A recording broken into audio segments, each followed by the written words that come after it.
You're listening to Civic Media. You can tune into any of our live shows on any radio station across the state with the Civic Media app. Find us in your phone's app store and listen anytime, anywhere.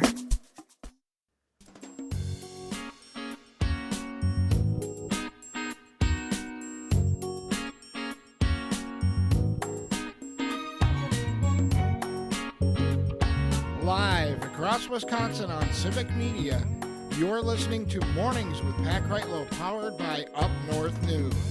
Now, from our Lake Wissota studio, here is the founding editor of Up North News, Pat Kreitlow. Good morning. It's 8:06 on this Friday morning, June 27th, 2025. Nice to have you here up north. Parker Olson standing by in Madison Studio 2A. Dr. Kristen Lyerly and Emily Sefos standing by to join us as well. And then coming up at the bottom of the hour, Mike Clemens will have sports. The Bucks have made their top pick in the second round of the NBA draft.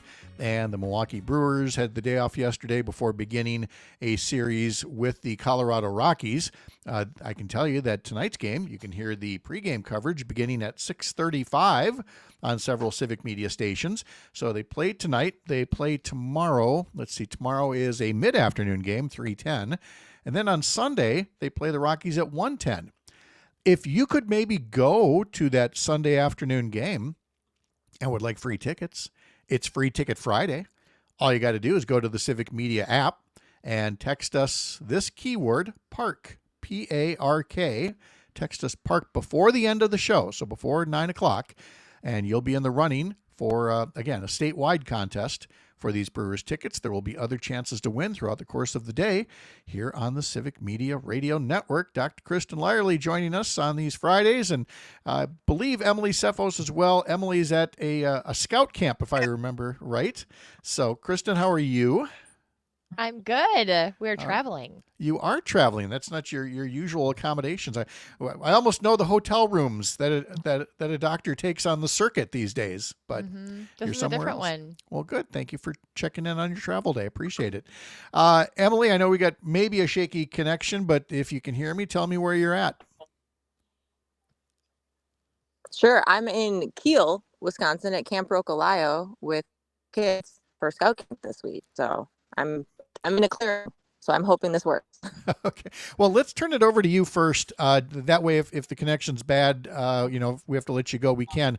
But you put a column in Dan Schaefer's recombobulation area, and it's a pretty easy read about basically setting a standard for the budget. What did you say? It was basically set a line and then hold the line. Tell us what folks can read in that column.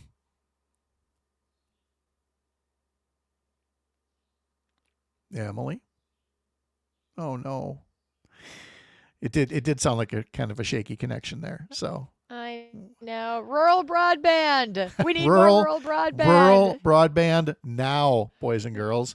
Yeah. It's Yeah. a great article, though. Please check it out online if Emily can't join us again, because it is well worth the read, and it really emphasizes the need and the process by which we can actually have a budget if we've got courageous people who are willing to step up. Well, and what I'll do here, and let's see, Emily, again, if you are, let me try one more time. Are you hearing us, Emily? Oh, I don't think it's going to work. Oh, well, we'll try to get her next week here, because there will be an update on the budget. But here's the headline from the article: Draw the line and hold it. How Governor Evers and Democrats can step up in state budget negotiations. And, she talks about how the governor's positioned himself as the adult in the room, rightly so. And as much as he likes to compromise, she writes, you can't compromise with a party that isn't negotiating in good faith.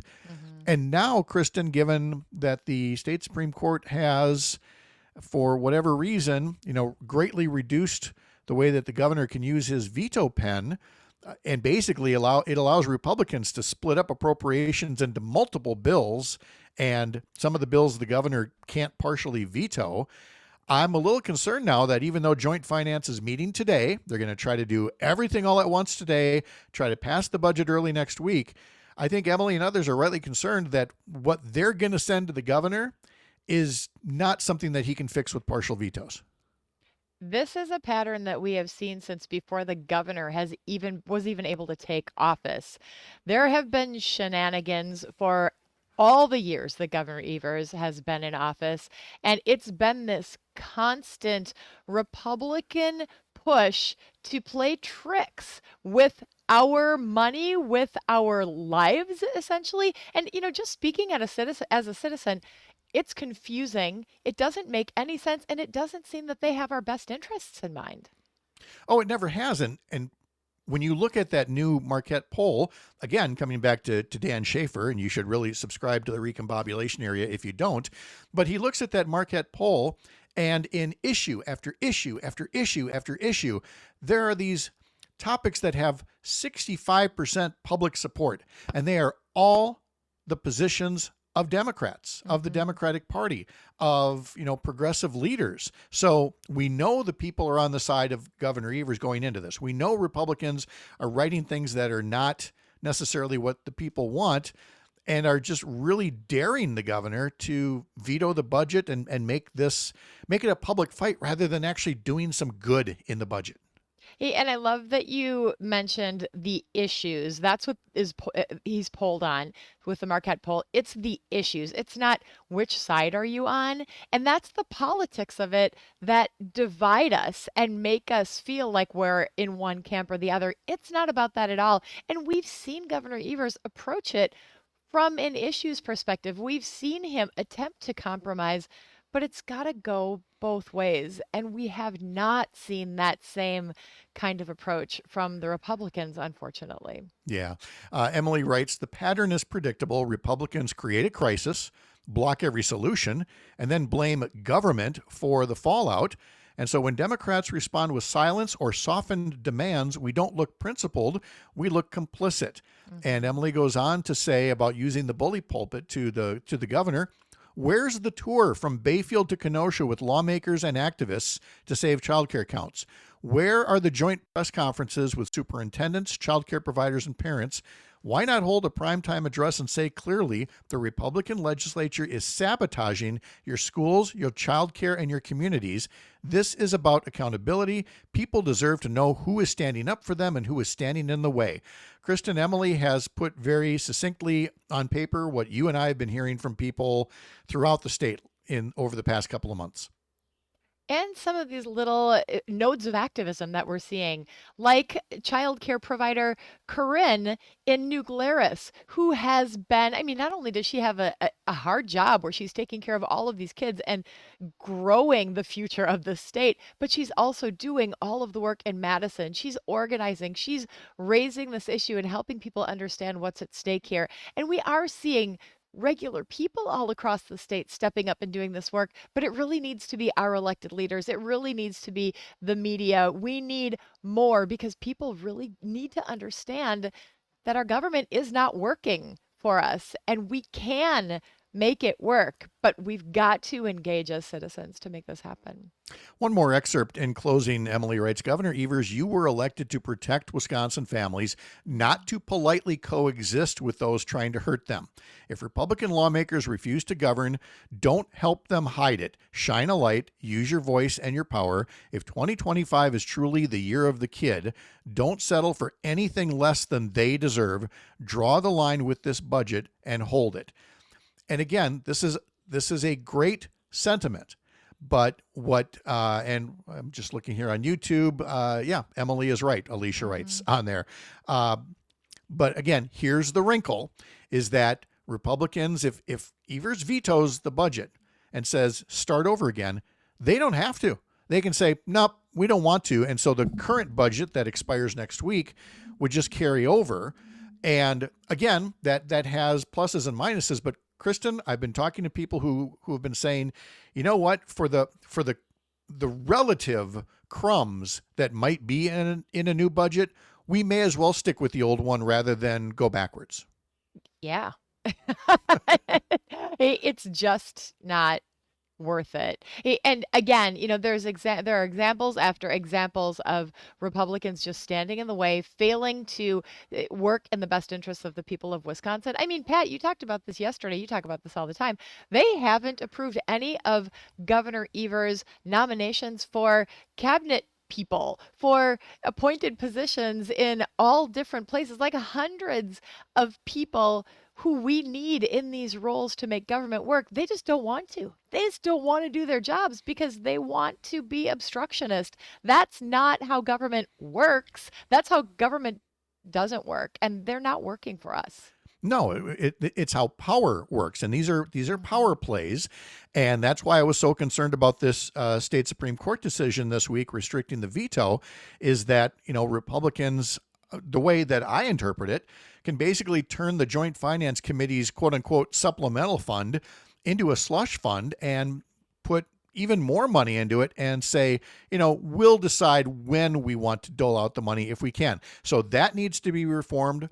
The confirmation process for the governor and the state Senate, that needs to be reformed. The rulemaking process, all the things where Republicans have found a way to kind of rig the rules, and it's blocking all this progress, which becomes a self-fulfilling prophecy. They're the ones that love to say government is broken, government doesn't work. We hear that from people all the time. They voted for Donald Trump because they're like, well, government doesn't work. We got to try something new. We need to do a better job of calling out the people who government would work were it not for them. Maybe it's just these 3 words. You broke it. Yeah.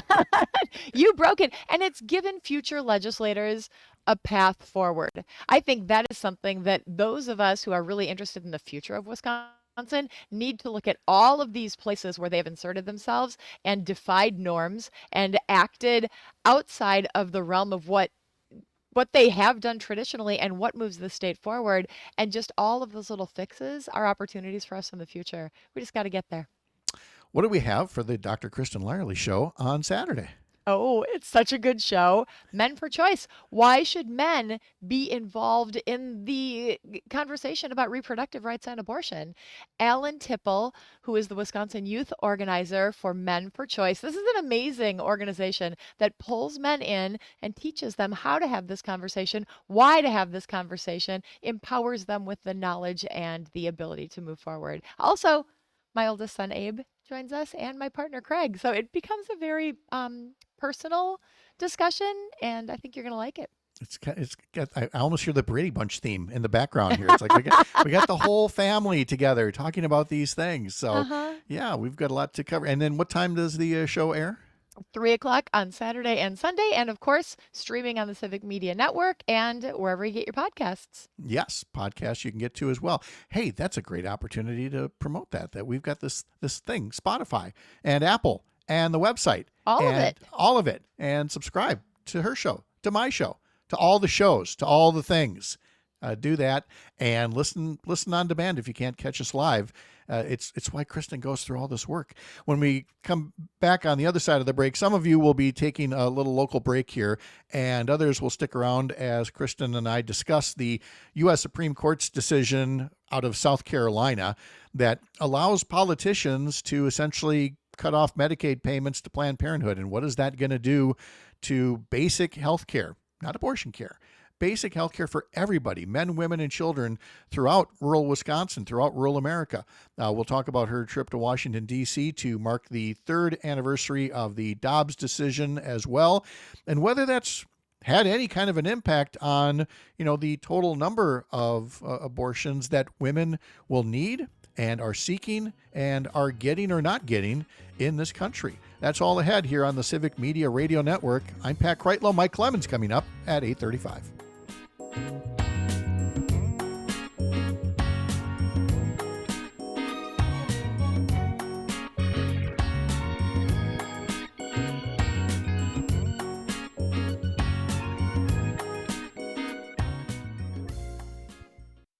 You're listening to Civic Media. Stay up to date on the latest news and information for your local community and Wisconsin by signing up for our free email newsletter. Visit civicmedia.us/email to get started.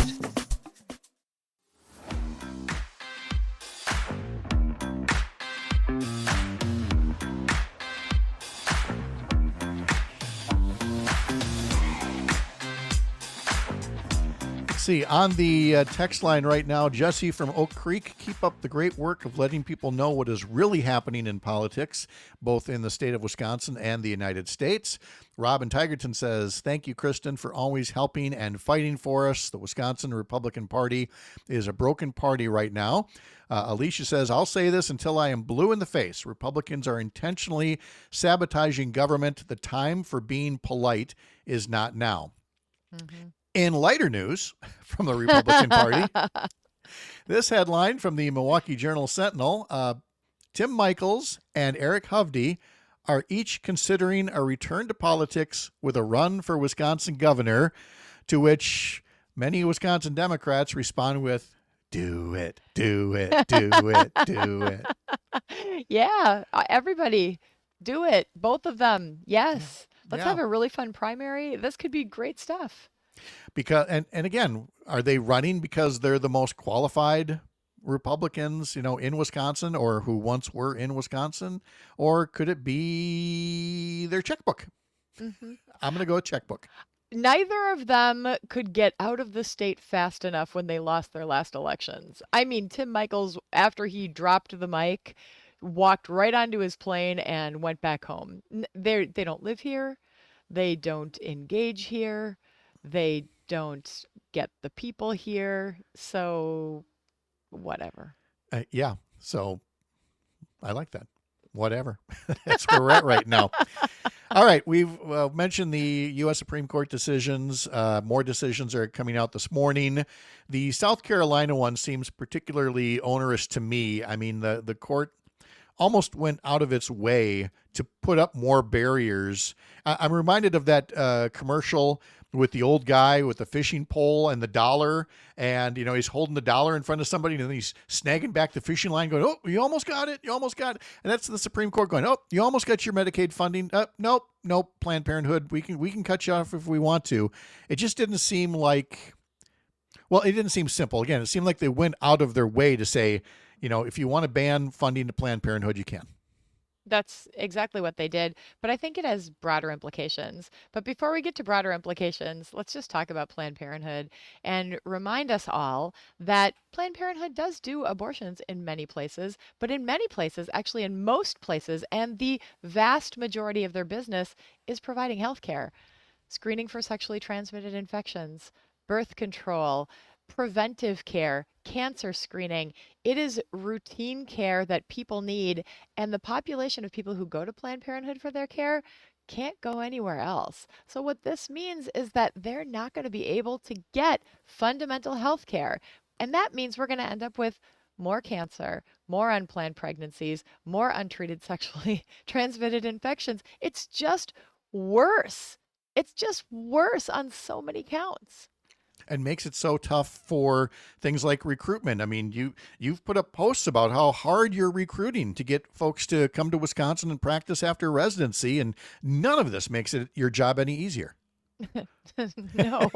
She said. Yeah. No. And, most doctors aren't like me. Most doctors, they go to the hospital, they go to their clinic, they're focused on taking care of their patients. Like, it's a big job in itself. They don't have time to do all this advocacy work. It's exhausting. And all of those barriers make it really hard for us to take care of our patients. Not that you should feel sorry for doctors, but we went into this to take care of our patients, and it just makes it even harder. Yeah. But I think that this ruling is bigger than just Planned Parenthood. We know that they're angry with Planned Parenthood and they just want to defund them because Planned Parenthood is this monolith of women's health that they hate. But this has giant implications for Medicaid in general and how Medicaid is run. And I think we have yet to see how it continues to undermine insurance for our most vulnerable folks, moms, babies, seniors, veterans, disabled people, people who otherwise can't get health insurance are going to have an even harder time getting the care that they need. That's just what I was saying last hour, is that if they can't kill Medicaid, then they will find ways to use red tape to micromanage, the people that they approve of who can get Medicaid. So the Dobbs decision that repealed Roe v. Wade was 3 years ago this week. And while in some states the number of abortions has dropped to near zero, the total number of abortions nationwide has risen gradually, or rose again in 2024, thanks to telehealth, medication abortion. And so, Kristen, again, it was a hard decision, but providers are doing what they can to continue to provide the care that their patients need. If the goal really is to prevent abortion care, the means of doing it is clearly not working. If you really want to prevent abortion care, then make sure people can get health care.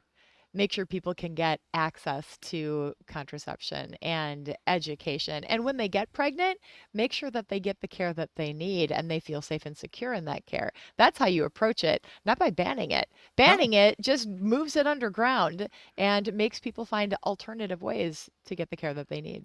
Get again, comprehensive health education, the mental health care that Governor Evers is talking about putting in schools, because again, something that is as big as, physical medical care is self-esteem, which can come through proper mental health care. It is such a multifaceted thing. It's complex. There's not some one easy, simple, political, one size fits all solution, despite what some people on one side of the spectrum think. And I'm so glad that we have advocates, like you, helping to point that out and helping patients be better advocates for themselves. Kristen Lyerly, safe travels. Have a fun weekend. And are we gonna see you Monday morning? I'll be there Monday morning, but when I leave here, I'm going to go across the street to the Rock and Roll Hall of Fame. Wow. Well, now we have a topic for Monday morning at 6:30. It's Springsteen weekend. Oh, fun. Uh-huh. All right, well, turn that computer off. Go enjoy. Okay, bye. Okay, bye. Kristen Lyerly back with us Monday morning at 6:30 here on the Civic Media Radio Network. And when we come back, Mike Clemens is going to be here. We'll talk sports, a big series for the Brewers against Colorado. The Bucks make a pick in the NBA draft. That and more coming up in just a bit. I'm Pat Kreitlow.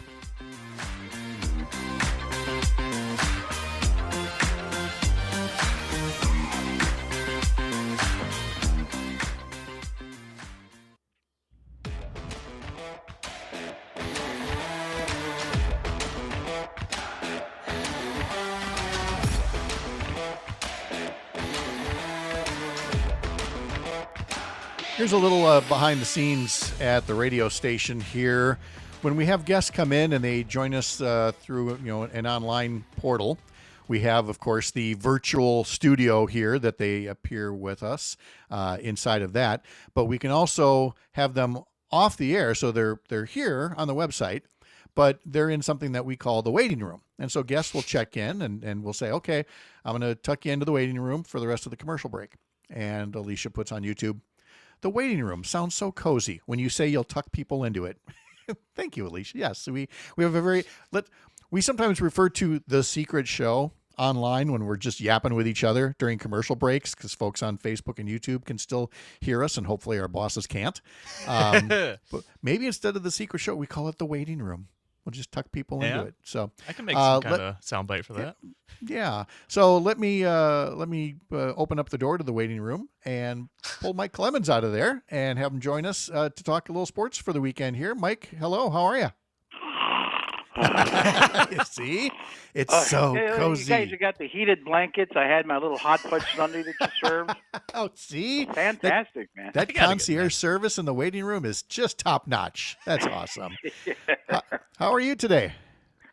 A little tired. It was a late night last night covering your NBA draft round 2 and the Bucks with the 47th pick, but they have taken a kid who's 6'11" out of Serbia. This is the hottest young prospect out of the professional basketball league in Serbia, and his name is Bogolub Markovic.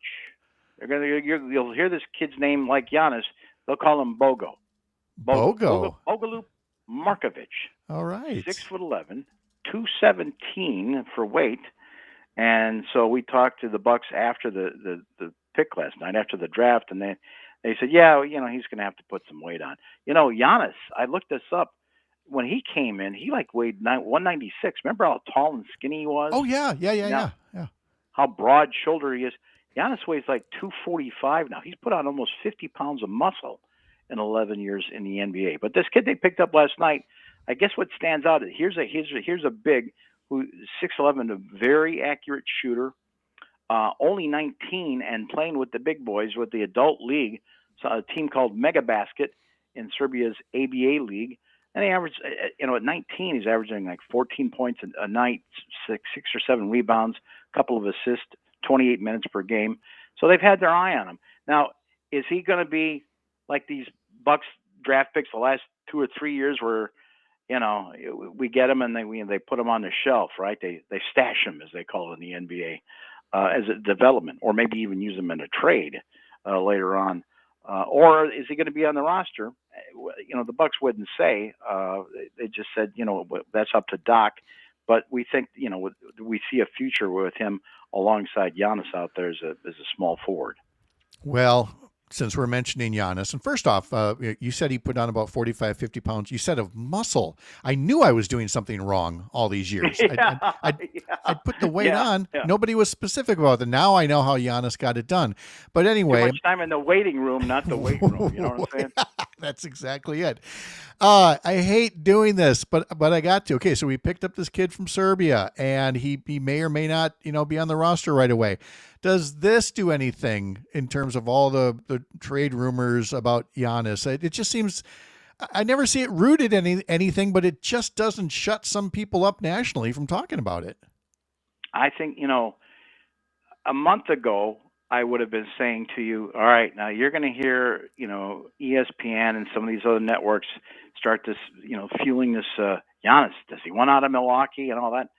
But I think there's some fire causing this smoke this time, and it's got to be the agents, and it's got to be, don't forget you're in a league that's run by billionaires. Yeah. And guys that have got teams that are struggling, and they look at the marketing surveys, and guess who is like number one? There was just a report out earlier this week. Number one, most popular with like teens, younger kids, and early 20s is Giannis Antetokounmpo up in Milwaukee, not some guy in LA or out in New York or something like that. And so there's some of these teams that are struggling and only get 8,000 fans a night that know that they could sell tickets if they got that guy. And they're telling their GMs, I don't care what it takes.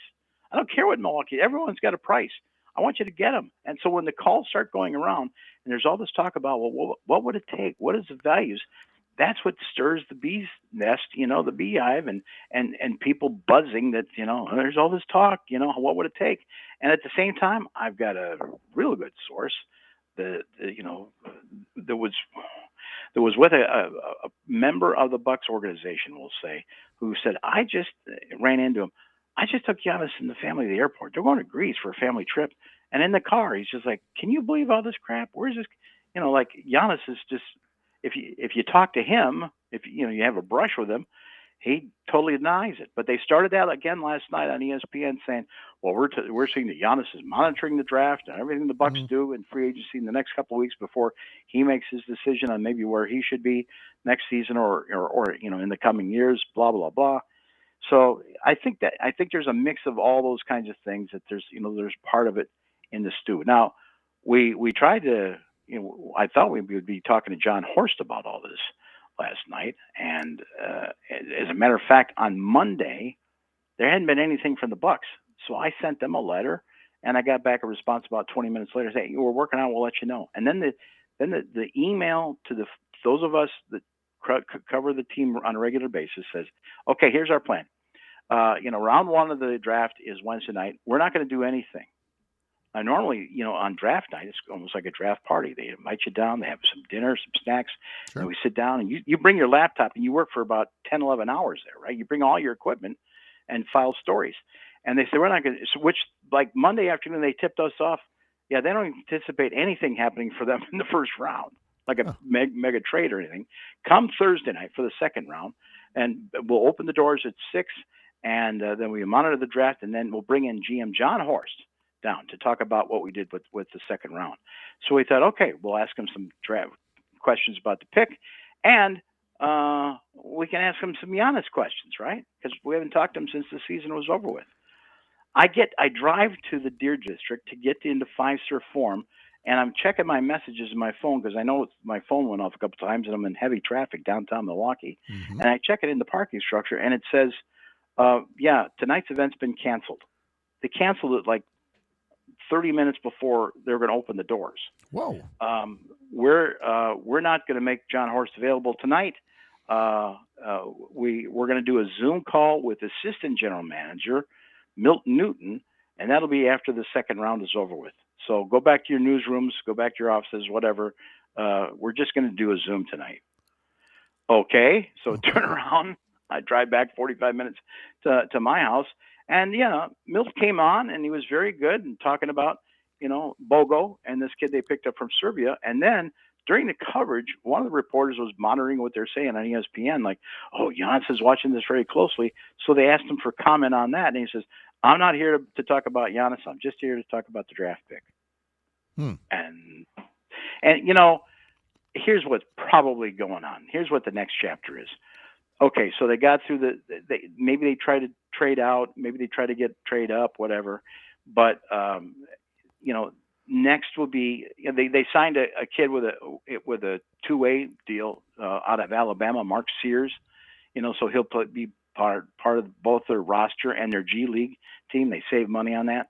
But free agency is coming up, and Horst has got 2 or 3 other moves coming probably in the next week or two. So he just he wasn't going to talk to us.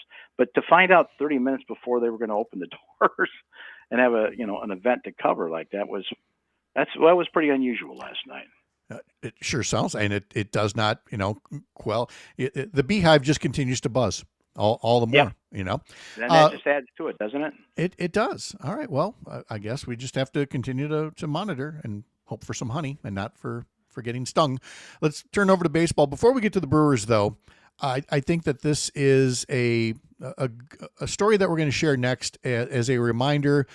No matter how much you love your team, no matter how much you hate the other team, there's still some rules of the road out there. And there's now a 22-year-old White Sox fan who is banned at all major league ballparks for hopefully a good long time. It's a terrible story, but again, a cautionary tale, Mike, if you wouldn't mind sharing it. Yeah, the other night at White Sox Park on the south side of Chicago, they're hosting the Arizona Diamondbacks. And Ketel Marte's, in the batter's circle there, he's getting warmed up. And this 22-year-old clown, wearing a White Sox garb, starts yelling at him crude things about his mother. And Marte starts to cry. And Torey Lovullo, the manager, sees this from the dugout, comes out and runs to check on what's the matter with his player. And he hears this crap coming from the stands. And he turns to this fan and to the ushers and says, "Do you know," and he's swearing at him, but basically saying, "Do you know his mother has died? His mother's dead. Knock it off." And he's talking to that. It's like, get rid of this guy. Because it was like back in 2017, Marte, young ball player, was on the phone to his mom, I think Dominican Republican, but like 30 minutes after they hung up, she was in a fatal car accident and died. And so for this guy to be, mocking this guy's mom, it hit him the wrong way. And, he ended up going 0 for 4 that night and breaking down like that. It was just a real ugly, stupid situation. There was one this spring in Cleveland where the Red Sox were playing there. And the Red Sox have got a player named Jaron Duran who had done a documentary about the pressures of being a ball player. He talked about it at one point. He was so much pressure, he contemplated suicide. So this Cleveland fan starts hitting him up with that, yelling from the stands. He's been banned. People have asked me, what's the worst thing you ever saw? And it's definite. The Packers had just beat the Bears again. We're down at Soldier Field, and we're going into the visitors' tunnel, and I'm following the team, for the post-game interviews to get going there. And Favre had just beat the Bears once again, and he's going into the tunnel, and there's a Bears fan, a woman, in a parka holding up a sign, a little yellow sign that said, "Die, Favre, die." Oh, come on. Jeepers. And this was a week, Pat, after Reggie had died. Yeah. After Reggie White had died in Christmas. Remember that week? Yes. Can that be the most insensitive, stupid thing? Packers had beat the Bears like 31-17 that day, and, they wanted Favre to move on. But it's like, it can be pretty brutal sometimes down on the field. And you know what? They're paid a lot of money, and they can take a lot of of ribbing or jeering or whatever if it's about the game. When you cross that line into something personal, I mean, you're just showing your colors, and they're not nice. 100%. And you know what? And if you're a fan, you see this stuff, call fan assistance. Yeah. That they've got a telephone number for it. Get that person ejected out of the game. That clown. Yeah, absolutely. The Brewers, they open up a home series tonight against the Colorado Rockies. The coverage of tonight's pregame starts at 6:35 on several Civic Media stations. Are you looking forward to anything in particular for this one? Yeah, just to see if they can keep the momentum going. They're 3 games behind the Cubs. Cubs are beating the Cardinals in shutouts so far, but the Brewers in second place. They played the Pirates. The Mizorowski lived up to the billing, 5 scoreless innings. He's off to the best start of a major league pitcher since 1901, I guess. Yes. Just to be keeping the records. Wow. And Joey Ortiz had a pretty good game the other night, because he was a great second baseman last year. They moved him to shortstop after Willie Adames left to the Giants in free agency, but he's really struggled at the plate. Like the batting average is down to something like 185. He's gotten it up to 217. He's the other night he got 2 home runs in the same game. So after the game, we went to Pat Murphy and said, "Hey, listen, Joey's done his job in the field on 10 seconds. What do you call him?" Yeah. He said he was lower than whale poop. That's the heaviest thing in the ocean. He was heavier than whale poop. Mike Clemens. You're listening to Civic Media. Find the latest news, information, and archives of all your favorite shows on the Civic Media website, civicmedia.us.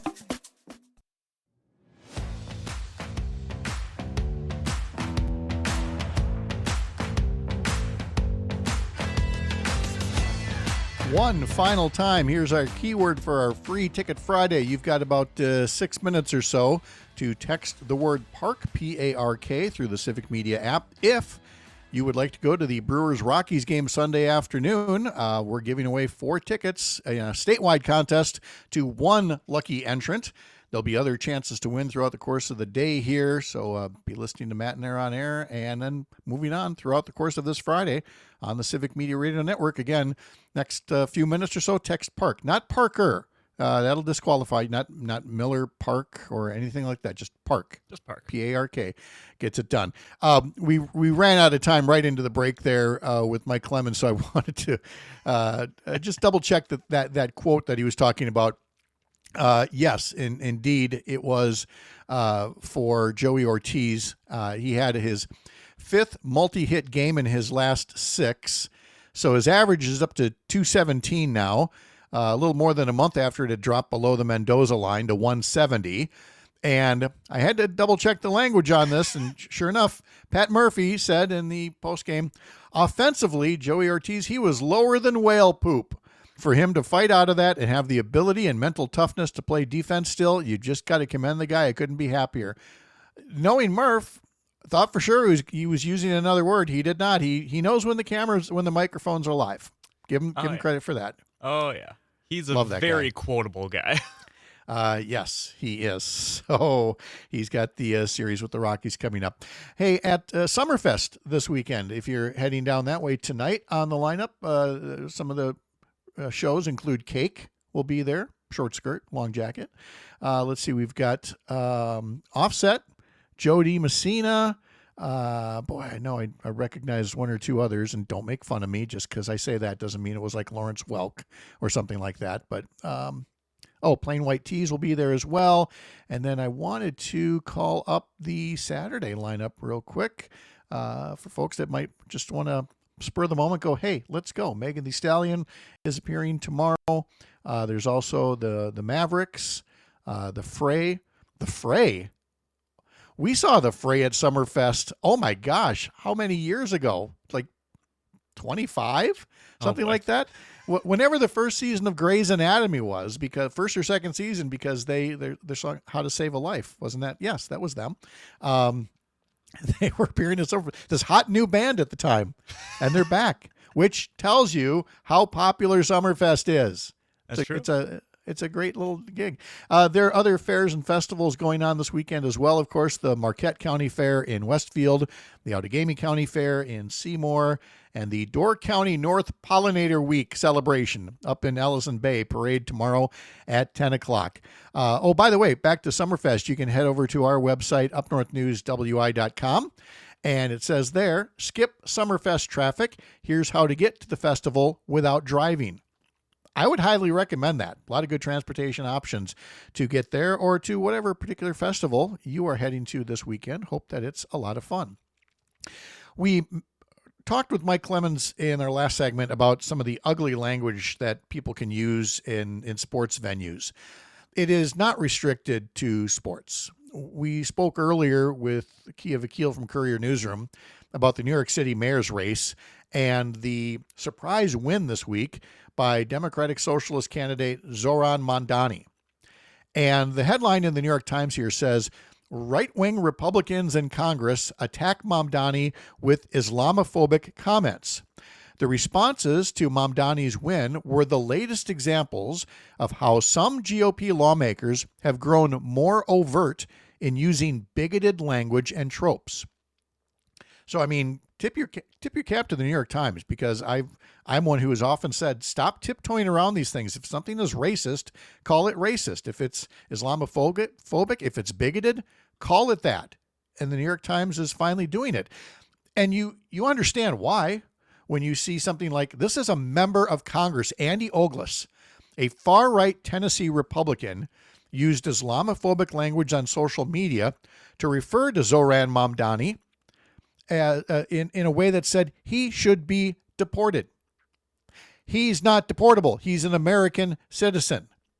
Congresswoman Nancy Mace, Republican of South Carolina, and personal opinion, lowlife, implied that Mr. Mamdani was somehow tied to the 9/11 terrorist attacks. He was 9 years old when that happened. That came after Marjorie Taylor Greene of Georgia reacted to Mamdani's apparent victory with an edited image of the Statue of Liberty clothed in a burqa. The New York Times just goes on to say these were just the latest examples of how far-right Republicans in Congress have become overt in their use of bigoted language and ethnically offensive tropes in both casual comments and official statements. Don't normalize this, people. And I can only say this to any Republicans or conservatives who are listening. If you don't call out crap like that, it's no different than you using that term. We all have a duty, as I would with fellow progressives, that if they cross some kind of a line that's out there, because we don't need to escalate it to that point. But it is going to happen. I mean, on Capitol Hill yesterday, Texas Congresswoman Jasmine Crockett questioned First Lady Melania Trump's reported use of the so-called Einstein visa during a House hearing, and saying, essentially inferring that there is something deportable about the way that she was able to come into the country. In all cases, we do well to remember that American citizens and immigrants come in all shapes, sizes, and colors. All are human. All are worthy until proven otherwise. And at this level of name calling, this level of Islamophobia and bigotry, there's no room for it. There's just no room for it. There's just no room for it. Next week, Jeff Mandel from Law Forward, Hans Breitenmoser, Representative Angela Stroud. My thanks to today's guests, Jennifer Schulze, Jim Santel, Mark Jacob, Kia Vakil, Kristen Lyerly, Mike Clemens, and you for being here today. I'm Pat Kreitlow. We'll see you back here up north Monday morning, 6 a.m. Have a great weekend.